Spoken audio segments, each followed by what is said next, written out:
गौतम बुद्ध हर जगह जाकर ज्ञान का प्रचार प्रसार करते थे।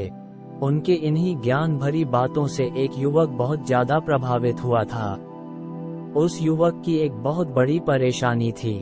परेशानी यह थी कि वह उसके परिवार वाले नहीं चाहते थे कि वह उच्च शिक्षा हासिल करे। उसके रिश्तेदार और गांव वाले भी यही चाहते थे कि वह ज्यादा पढ़ाई ना करे, पर उसके मन में शिक्षा को लेकर एक अलग प्रकार का जुनून था। वो इस बात पर विश्वास करता था कि उच्च शिक्षा हासिल करके आप हर प्रकार की बाधाओं को पार कर सकते हो, लेकिन उसके इस सपने को पूरा करने में उसके घर वाले ही बाधा डाल रहे थे। एक दिन जब उसे पता चला कि उसके गांव में गौतम बुद्ध आए हुए हैं तो वह बिना देरी किए हुए उनके पास पहुंचा। गौतम बुद्ध के पास जाकर उसने कहा, गुरुजी, एक बहुत बड़ी दुविधा है। दरअसल मैं उच्च शिक्षा प्राप्त करना चाहता हूँ और दूसरी तरफ मेरे घरवाले हैं जो यह उच्च शिक्षा को लेकर पक्ष में नहीं है।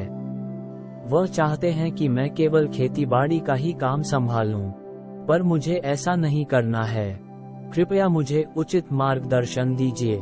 बुद्ध ने कहा, ठीक है वत्स, मैं तुम्हारे गांव जाकर लोगों को शिक्षा के बारे में उचित मार्गदर्शन दूंगा। वह युवक बहुत खुश हुआ। उसने सोचा कि अब उसका उचित शिक्षा का सपना साकार होने वाला है।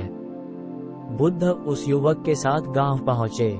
जैसे ही गांव वालों को पता चला कि बुद्ध गांव पधारे हैं, वह सभी दौड़े हुए बुद्ध के पास चले आए।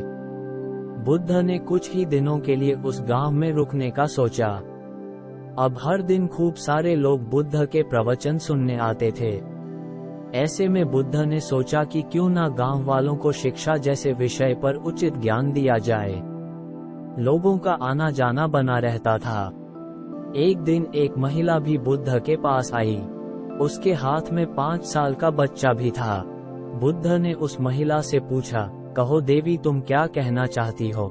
महिला अपने बच्चे को दिखाती हुई बोली, गुरुजी, कोई लोग कहते हैं कि बच्चे को शिक्षा दिलवाना अति आवश्यक है। तो क्या मैं ये जान सकती हूँ कि मुझे मेरे बच्चे को किस उम्र से शिक्षा दिलवानी चाहिए और क्या बच्चे को शिक्षा दिलवाना उचित होता है? बुद्ध बोले, देवी, शिक्षा जीवन का सबसे महत्वपूर्ण हथियार है।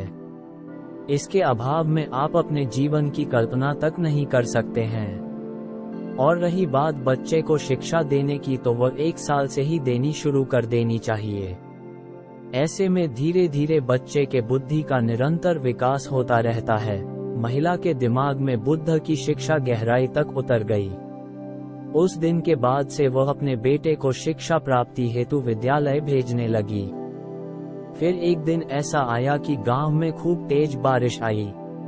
क्योंकि उस युवक को जल संरक्षण की तकनीक पता थी, इसलिए उसने जल का भरपूर संरक्षण किया। उसने जल संरक्षण की तकनीक गांव वालों को भी समझाने की कोशिश की, लेकिन गांव वालों ने उसकी बात को नजरअंदाज कर दिया। लेकिन वह युवक अपने काम को लेकर अडिग रहा। अब एक पूरा साल बीत गया और नया साल आ गया था। नए साल के गर्मी के मौसम में खूब गर्मी पड़ी। गांव वालों को खेती के लिए पानी की किल्लत पड़ गई। क्योंकि उस युवक ने जल का अच्छे से संरक्षण कर रखा था, इसलिए पानी की कमी नहीं झेलनी पड़ी। उस युवक की सहायता से गांव वालों ने गहरे गड्ढे खोदे तो उनमें से भरपूर पानी निकला। उस पानी की सहायता से किसानों ने खेतीबाड़ी की। अब सभी गांव वालों को शिक्षा का असली महत्व समझ आ गया था।